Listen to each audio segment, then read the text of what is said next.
Movie starting ನಲ್ಲಿ ಫೋಟೋವನ್ನು ವಿವರಿಸಲಾಗುವುದು. ಸಿನಿಮಾದ ಸ್ಟಾರ್ಟಿಂಗ್ ನಲ್ಲಿ ಹೇಳಿದ್ದು ಮನುಷ್ಯನನ್ನು ಅವನ ಗಾತ್ರದಲ್ಲಿ ಕುಗ್ಗಿಸುವ ಪ್ರಾಸೆಸ್ ನನ್ನು ಸೈಂಟಿಸ್ಟ್ಗಳು ಕಂಡುಹಿಡಿದಿದ್ದಾರೆ. ಈ ಪ್ರಾಸೆಸ್ ನ ಹೆಸರು ಡೌನ್ ಸೈಸಿಂಗ್. ಈ ಪ್ರಾಸೆಸ್ ನ ಮೂಲಕ ಯಾವುದೇ ಮನುಷ್ಯನನ್ನು 5 ಇಂಚುಗಳಿಗೆ ಇಳಿಸಬಹುದು. ಡೌನ್ ಸೈಸಿಂಗ್ ಹಿಂದಿನ ಉದ್ದೇಶವೆಂದರೆ ಅಧಿಕ ಜನಬರಿದ್ದನಿಂದಾಗಿ ರಿಸೋರ್ಸಸ್ ಕೊರತೆ ಇದೆ. ಇದು ಭಯಾನಕವಾಗಿದೆ ಎಂಬುದು ಸ್ಪಷ್ಟವಾಗಿದೆ. ಆದ್ರಿಂದ ಸೈಂಟಿಸ್ಟ್ಗಳು ಈ ಪ್ರಾಸೆಸ್ ನನ್ನು ಕಂಡುಹಿಡಿದ್ರು. ಇದರಿಂದಾಗಿ ಮನುಷ್ಯನು ಸಣ್ಣ ಗಾತ್ರದಲ್ಲಿ ಕುಗ್ಗಿ ಹೋಗ್ತಾನೆ ಮತ್ತು ಸಂಪನ್ಮೂಲಗಳನ್ನು ಸಹ ನಿರ್ವಹಿಸಲಾಗುತ್ತದೆ. ಈಗ ದೊಡ್ಡ ಗಾತ್ರದ ಮನುಷ್ಯ ಯೂಸ್ ಮಾಡುವಷ್ಟು ಸಂಪನ್ಮೂಲಗಳನ್ನು ಸಣ್ಣ ಗಾತ್ರದ ಮನುಷ್ಯ ಬಳಸಿಕೊಳ್ಳಲು ಸಾಧ್ಯವಿಲ್ಲ. ಆದ್ರೆ ಡೌನ್ ಸೈಸಿಂಗ್ ಪ್ರಾಸೆಸ್ ನ ಬಳಕೆದಾರರು ಕೆಲವು ರೂಲ್ಸ್ ಗಳನ್ನು ಕಾಳಜಿ ವಹಿಸಬೇಕು. ಮಾನವನ ಮೇಲೆ ಏಕಕಾಲದಲ್ಲಿ ಡೌನ್ ಸೈಸಿಂಗ್ ಪ್ರಾಸೆಸ್ ನನ್ನು ಅನ್ವಯಿಸಿದರೆ ಅವನ ಗಾತ್ರವನ್ನು ಸಾಮಾನ್ಯಕ್ಕೆ ಹಿಂತಿರುಗಿಸಲಾಗುವುದಿಲ್ಲ. ಮನುಷ್ಯನು ಶಾಶ್ವತವಾಗಿ ಚಿಕ್ಕವನಾಗಿ ಬಿಡ್ತಾನೆ ಎಂದರ್ಥ ಮತ್ತು ಮುಂಬಂದು ಪೀಳಿಗೆಯು ಸಹ ಚಿಕ್ಕದಾಗಿರುತ್ತದೆ. ಈಗ ಈ ಇನ್ವೆನ್ಷನ್ ಪ್ರಪಂಚದಾದ್ಯಂತ ವೈರಲ್ ಆಗಿದೆ. ಕೆಲವರು ಇದಕ್ಕೆ ಸಪೋರ್ಟ್ ತೋರಿದರೆ ಮತ್ತೆ ಕೆಲವರು ಅಸಮ್ಮತಿ ವ್ಯಕ್ತಪಡಿಸಿದರು. ಇಷ್ಟಪಡುವವರ ಮೇಲೂ ಅನ್ವಯಿಸುತ್ತಾರೆ. ಸಣ್ಣ ಗಾತ್ರಕ್ಕೆ ಕುಗ್ಗುತ್ತಾ ಆ ಮಾನವರು ತಮ್ಮ ಜೀವನದಲ್ಲಿ ತೃಪ್ತರಾಗಿದ್ದಾರೆ. ನಂತರ ಕಪಲ್ ಸೀನ್ಗೆ ಬರ್ತಾರೆ. ಅವರ ನಡುವೆ ಹಸ್ಬೆಂಡ್ ನ ಹೆಸರು ಪಾಲ್. ಅವರ ಆರ್ಥಿಕ ಕಂಡೀಷನ್ ಹದಗೆಟ್ಟಿತ್ತು. ಈ ಪ್ರಾಸೆಸ್ ನ ಬಗ್ಗೆ ಕೇಳಿದಾಗ ಇಬ್ರು ಸಪೋರ್ಟ್ ತೋರುತ್ತಾರೆ. ಟೈಮ್ ಕಳೆದಂತೆ ಅವರ ಸಮಸ್ಯೆಗಳು ಹೆಚ್ಚಾಗುತ್ತಲೇ ಇರುತ್ತವೆ. ಪಾಲ್ ಅವರು ಡೌನ್ ಸೈಸಿಂಗ್ ಪ್ರೋಸೆಸ್ಗೆ ಒಳಗಾಗುತ್ತಾರೆ ಅಂತ ಅನೇಕ ಬಾರಿ ಯೋಚಿಸುತ್ತಾರೆ. ಆದ್ರೆ ಹಾಗೆ ಮಾಡುವ ಧೈರ್ಯವಿರಲಿಲ್ಲ.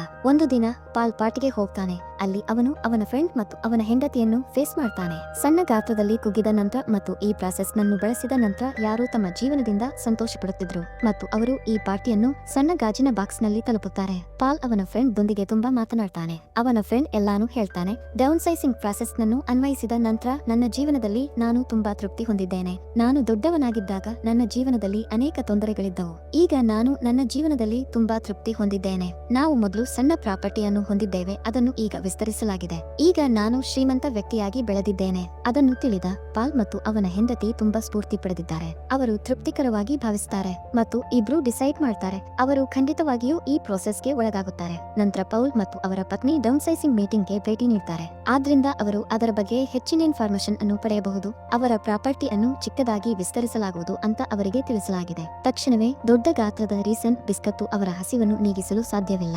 ಆದ್ರೆ ಚಿಕ್ಕ ಗಾತ್ರದ ಅವರ ಹಸಿವನ್ನು ಪೂರೈಸಲು ಒಂದು ಬಿಸ್ಕತ್ತು ಸಾಕು. ಆದ್ರಿಂದ ಅವರು ಒಂದು ಕ್ಯಾಕ್ ಬಿಸ್ಕೆಟ್ ನೊಂದಿಗೆ ಹಲವು ದಿನಗಳನ್ನು ಕಳೆಯಬಹುದು.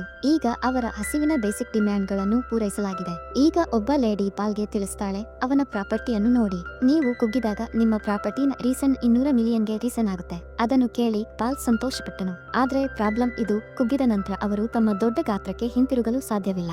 ಅವರ ಸಂಬಂಧಿಕರು ದೊಡ್ಡ ಗಾತ್ರದಲ್ಲಿ ಉಳಿಯುತ್ತಾರೆ. ಆದ್ರಿಂದ ಅವರ ಸಂಬಂಧಿಕರೊಂದಿಗಿನ ಅವರ ಸಂಬಂಧವು ಶಾಶ್ವತವಾಗಿ ಕೊನೆಗೊಳ್ಳುತ್ತದೆ ಮತ್ತು ಅವರ ಬಾಡಿಯೊಂದಿಗೆ ಯಾವುದೇ ಸ್ಥಿರವಾದ ಅನ್ಯಾಚುರಲ್ ಸಬ್ಜೆಕ್ಟ್ ಅನ್ನು ಹೊರತೆಗೆಯಲಾಗುತ್ತದೆ.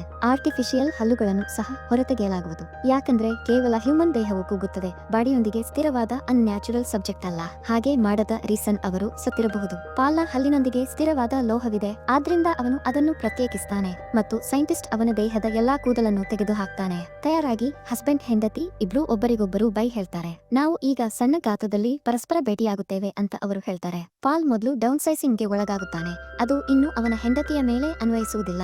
ಪಾಲ್ ಅನ್ನು ರೂಮಿಗೆ ಕಳುಹಿಸಲಾಗುತ್ತದೆ. ಅಲ್ಲಿ ಡಾಕ್ಟರು ಗುಂಡಿಯನ್ನು ಒತ್ತುತ್ತಾರೆ. ನಂತರ ಡೌನ್ ಸೈಸಿಂಗ್ ಕಾರ್ಯವಿಧಾನವನ್ನು ಪ್ರಾರಂಭಿಸಲಾಗುತ್ತದೆ. ಪಾಲ್ ಜೊತೆಗೆ ಇತರ ಜನರು ಸಹ ಇದ್ರು. ಅವರೆಲ್ಲರೂ ಸಣ್ಣ ಗಾತ್ರಕ್ಕೆ ಕುಗ್ಗಿದರು. ಸಣ್ಣ ಗಾತ್ರಕ್ಕೆ ಕುಗ್ಗಿದ ನಂತರ ಪಾಲ್ ಹಾಸಿಗೆಯ ಮೇಲೆ ಮಲಗಿದ್ದಾನೆ. ಅಲ್ಲಿ ಅವನ ಕೇರ್ ಟೇಕರ್ ಅವನಿಗೆ ಬಿಸ್ಕೆಟ್ ತರುತ್ತಾನೆ. ಆದ್ರೆ ಪಾಲ್ ಬಿಸ್ಕತ್ತು ತೆಗೆದುಕೊಳ್ಳುವುದಿಲ್ಲ ಮತ್ತು ಅವನ ಹೆಂಡತಿಯನ್ನು ಕಾಲ್ ಮಾಡ್ತಾನೆ. ನಾನು ಈ ಪ್ಲಾನ್ ಅನ್ನು ರದ್ದುಗೊಳಿಸಿದ್ದೇನೆ ಅಂತ ಪಾಲ್ ಅವರ ಪತ್ನಿ ಹೇಳ್ತಾರೆ. ಇದರರ್ಥ ನಾನು ಡೌನ್ ಸೈಸಿಂಗ್ ಪ್ರೋಸೆಸ್ಗೆ ಒಳಗಾಗುತ್ತಿಲ್ಲ. ಇನ್ಫ್ಯಾಕ್ಟ್ ಪಾಲ್ ಅವರ ಹೆಂಡತಿಯ ಕೂದಲನ್ನು ತೆಗೆಯುವಾಗ ಆಗ ಅವಳಿಗೆ ಅವಳೊಂದಿಗೆ ಏನು ಮಾಡಬೇಕೆಂದು ಅನಿಸಿತು. ನಾನು ಸರಿಯಾದ ಟ್ರ್ಯಾಕ್ ಅನ್ನು ಆರಿಸುತ್ತಿದ್ದೇನೆಯೇ? ಇದು ನನ್ನ ಜೀವನದ ಉದ್ದೇಶ ಮಾತ್ರವೇ? ಅವನ ಸಂಬಂಧಿಕರನ್ನು ಭೇಟಿಯಾಗಲು ಸಾಧ್ಯವಾಗುವುದಿಲ್ಲ ಅಂತ ಅವಳು ಭಾವಿಸ್ತಾಳೆ. ಆದ್ರಿಂದ ಅವಳು ಈ ಪ್ಲಾನ್ ಅನ್ನು ಪಕ್ಕಕ್ಕೆ ಹಾಕ್ತಾಳೆ. ಅವಳನ್ನು ಕೇಳಿದ ಪಾಲ್ ಆಕ್ರಮಣಕಾರಿಯಾಗ್ತಾನೆ. ಯಾಕಂದ್ರೆ ಅವನು ಸಣ್ಣ ಗಾತ್ರಕ್ಕೆ ಇಳಿದನು ಮತ್ತು ಅವನ ಗಾತ್ರವನ್ನು ಮತ್ತೆ ಹಿಂತಿರುಗಿಸಲಾಗಲಿಲ್ಲ. ಆದ್ರಿಂದ ಅವರು ಇನ್ನು ಮುಂದೆ ಸಹಬಾಳ್ವೆ ನಡೆಸಲು ಸಾಧ್ಯವಿಲ್ಲದ ರೀಸನ್ ಅವರು ಡಿವೋರ್ಸ್ ಪಡೆದಿದ್ದಾರೆ. ನಂತರ ಪಾಲ್ ಅವನ ಜೀವನವನ್ನು ನಡೆಸಲು ಮತ್ತೊಂದು ಲೊಕೇಶನ್ಗೆ ತೆರಳುತ್ತಾನೆ ಮತ್ತು ಈ ಸ್ಥಳವು ವಿಶೇಷವಾಗಿ ಡೌನ್ ಸೈಸಿಂಗ್ ಜನರಿಗೆ ಆಗಿತ್ತು. ಪಾಲ್ ಅಲ್ಲಿ ಮನೆಯಲ್ಲಿ ಒಬ್ಬಂಟಿಯಾಗಿ ವಾಸಿಸುತ್ತಿದ್ರು. ಅವನೊಂದಿಗೆ ಫ್ರೆಂಡ್ ಇರಲಿಲ್ಲ. ಒಂದು ದೊಡ್ಡ ಟೈಮ್ ಕಳೆದಿದೆ ಮತ್ತು ಪಾಲ್ ಅವನ ಹೆಂಡತಿಯನ್ನು ಡಿವೋರ್ಸ್ ಮಾಡಿದನು. ಆದ್ರಿಂದ ಅವಳು ಅವನ ಜೀವನವನ್ನು ಹೊಸ ರೀತಿಯಲ್ಲಿ ಪ್ರಾರಂಭಿಸಬಹುದು. ನೆಕ್ಸ್ಟ್ ಡೇ ಅವರು ಅಮೆರಿಕಾನಿಂದ ಬಾಕ್ಸ್ ಕಳುಹಿಸಲಾಗಿದೆ ಅಂತ ಕೇಳಿದ ನ್ಯೂಸ್ ಅನ್ನು ವೀಕ್ಷಿಸುತ್ತಾರೆ. ಅಲ್ಲಿ ಸುಮಾರು 15 ಜನರು ಡೌನ್ ಸೈಸಿಂಗ್ ಪ್ರೋಸೆಸ್ಗೆ ಒಳಗಾದ ನಂತರ ಇಲ್ಲಿಗೆ ಬರುತ್ತಿದ್ರು. ಅವರಲ್ಲಿ ಒಬ್ಬ ಹುಡುಗಿಯನ್ನು ಹೊರತುಪಡಿಸಿ ಎಲ್ಲರೂ ಸತ್ತರು. ನಂತರ ಪಾಲ್ ಪಾರ್ಟಿಯಿಂದ ಕೆಲಸದಿಂದ ಹಿಂದಿರುಗಿದ ಅವನ ಮನೆಯಲ್ಲಿ ನಿದ್ರಿಸ್ತಾನೆ. ನೆಕ್ಸ್ಟ್ ಡೇ ಅವನು ಟಿವಿ ನ್ಯೂಸ್ ನಲ್ಲಿ ನೋಡಿದ ಅದೇ ಹುಡುಗಿಗೆ ಸಾಕ್ಷಿಯಾಗ್ತಾನೆ. ಆ ಹುಡುಗಿ ಆ ಮನೆಯನ್ನು ಗುಡಿಸಿ ಪೌಲನಿಗೆ ಅಡುಗೆ ಮಾಡ್ತಾಳೆ. ಇನ್ಫ್ಯಾಕ್ಟ್ ಆ ಹುಡುಗಿ ಮನೆಯಿಲ್ಲದವಳು ಮತ್ತು ಪಾಲ್ ಸಹ ಒಬ್ಬಂಟಿಯಾಗಿ ವಾಸಿಸುತ್ತಿದ್ದನು. ಹಾಗಾಗಿ ಅವಳನ್ನು ಇಲ್ಲಿಗೆ ಕಳುಹಿಸಲಾಗಿದೆ. ನಂತರ ಇಬ್ರು ಪರಸ್ಪರ ಆತ್ಮೀಯರಾಗುತ್ತಾರೆ ಮತ್ತು ಅವರು ಪರಸ್ಪರ ಇಷ್ಟಪಡಲು ಸ್ಟಾರ್ಟ್ ಮಾಡ್ತಾರೆ. ನಂತರ ಹಾನಿಗೊಳಗಾದ ಪ್ರದೇಶವನ್ನು ಸಹ ಅಲ್ಲಿ ತೋರಿಸಲಾಗುತ್ತದೆ ಮತ್ತು ಇದು ಸಣ್ಣ ಗಾತ್ರದ ಜನರ ಪ್ರದೇಶವೂ ಆಗಿತ್ತು. ಅವರು ಡೌನ್ಸೈಸಿಂಗ್ ಪ್ರೋಸೆಸ್ಗೆ ಒಳಗಾದ ಜನರು, ಆದ್ರೆ ತಪ್ಪು ರೀತಿಯಲ್ಲಿ. ಹಾಗಾಗಿ ಇಲ್ಲಿಯೇ ವಾಸವಾಗಿದ್ದಾರೆ. ಇದರರ್ಥ ಡೌನ್ಸೈಸಿಂಗ್ ಪ್ರೋಸೆಸ್ ನಿಂದ ಅವರಿಗೆ ಯಾವುದೇ ಪ್ರಯೋಜನವಿಲ್ಲ. ಅವರು ದೊಡ್ಡ ಗಾತ್ರದಲ್ಲಿದ್ದಾಗ ಅವರ ಜೀವನದ ಕಂಡೀಷನ್ ಅದೇ ಆಗಿತ್ತು. ಅವರು ಸ್ಟ್ರಾಂಗ್ ಪರಿಣಾಮವನ್ನು ಪಡೆಯಲಿಲ್ಲ. ನಂತರ ಪಾಲ್ ಆ ಲೊಕೇಶನ್ಗೆ ಹೋಗಲು ಡಿಸೈಡ್ ಮಾಡ್ತಾನೆ. ಈ ಪ್ರೋಸೆಸ್ ಅಲ್ಲಿ ಪ್ರಾರಂಭವಾಯಿತು ಮತ್ತು ಅದನ್ನು ಅವನ ಮೇಲೆ ಪ್ರಯೋಗಿಸಿದ ಆ ಸೈಂಟಿಸ್ಟ್ ಆ ಸ್ಥಳದಲ್ಲಿ ವಾಸಿಸುತ್ತಿದ್ದನು. ಯಾಕಂದ್ರೆ ಪಾಲ್ ಅವರು ಯಾವುದೋ ರೀತಿಯಲ್ಲಿ ದೊಡ್ಡ ಗಾತ್ರದಲ್ಲಿ ಬೆಳೆಯಬಹುದು ಅಂತ ತಿಳಿಯಲು ಬಯಸಿದ್ದರು. ಜಗತ್ತನ್ನು ರಕ್ಷಿಸುವ ದೊಡ್ಡ ಫೈಟ್ ನ ನಂತರ ನಾನು ಈ ಪ್ರಾಸೆಸ್ ನನ್ನು ಕಂಡುಹಿಡಿದಿದ್ದೇನೆ ಅಂತ ಸೈಂಟಿಸ್ಟ್ ಹೇಳ್ತಾರೆ. ಆದ್ರೆ ವಾಸ್ತವವೆಂದರೆ ಈಗ ನೀವು ದೊಡ್ಡ ಗಾತ್ರದಲ್ಲಿ ಬೆಳೆಯಲು ಸಾಧ್ಯವಿಲ್ಲ. ನೀವು ಯಾವಾಗಲೂ ಈ ರೀತಿಯ ಚಿಕ್ಕ ಗಾತ್ರದಲ್ಲಿ ಉಳಿಯುತ್ತೀರಿ. ಈಗ ಪೌಲ್ ಕೂಡ ಈಗ ದೊಡ್ಡ ಗಾತ್ರದ ಮನುಷ್ಯನಾಗಲು ಸಾಧ್ಯವಿಲ್ಲ ಅಂತ ತಿಳಿಯುತ್ತದೆ. ಆ ಹುಡುಗಿಯ ರೂಪದಲ್ಲಿ ಒಬ್ಬ ಒಳ್ಳೆಯ ಫ್ರೆಂಡ್ ನನ್ನು ಕಂಡು ಅವನು ತೃಪ್ತನಾಗಿದ್ದನು ಮತ್ತು ಅವನು ಅವಳೊಂದಿಗೆ ಅವನ ಜೀವನವನ್ನು ಸಂತೋಷದಿಂದ ನಡೆಸಬಹುದು. ನಾನು ಈ ಲೊಕೇಶನ್ ಒಂದು ರೀತಿಯಲ್ಲಿ ಮ್ಯಾಪ್ ಮಾಡಿದ್ದೇನೆ ಅಂತ ಆ ಸೈಂಟಿಸ್ಟ್ ಹೇಳ್ತಾನೆ. ಇಲ್ಲಿ ಯಾವುದೇ ಬೆದರಿಕೆಯನ್ನು ನಿರೀಕ್ಷಿಸಲಾಗುವುದಿಲ್ಲ ಮತ್ತು ಅದು ಎಂದಿಗೂ ಕೊನೆಗೊಳ್ಳುವುದಿಲ್ಲ.